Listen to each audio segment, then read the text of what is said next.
Thomas Hawks with 6 others were condemned on the 9th of February, 1555.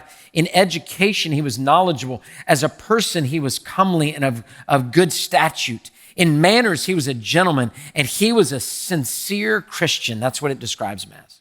Then it goes on and it says that his friends got together with him because they knew that he wouldn't recant his faith. He wouldn't say he wouldn't believe. He wouldn't go against God. They said, okay, if that's going to happen, then you're going to have to burn at the stake. He said, I'm not going to do it. So his friends got with him the night before and they said, hey, how can we know, because they may be coming for us next, how can we know if the pain is endurable and if God is with you in the midst of the flames? How can we know?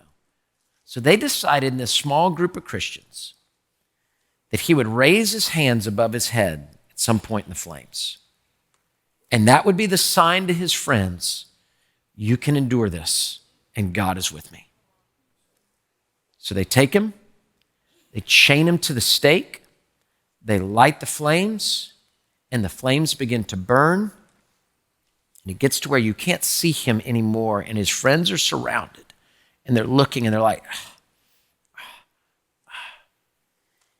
and in the midst of the flames, his hands go above his head. And he claps 3 times. And it says he collapsed and gave up his spirit. And the surrounding community that was watching erupted in applause. They celebrated. Because he knew and he showed that God was with him in that moment. And I tell you that because there's got to be a moment in all of our hearts we clap 3 times when people don't think we have the Lord with us. When you're in the midst of cancer, when you're in the midst of trial, when all the teenagers are turned against you,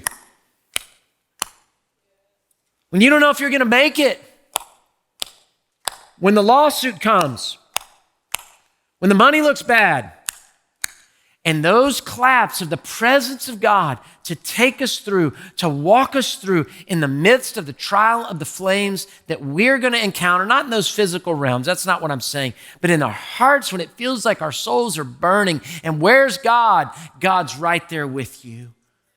And Paul's saying this from a dungeon, filled with terrible food, laying on the ground as the light comes through. Imagine just trying to get light enough to pull out his pen and to write these words down for us to read today. Oh, Paul, thank you for clapping. Hey, thanks for watching. To find out more about Houston's First, you can subscribe to our channel or you can go to houstonsfirst.org.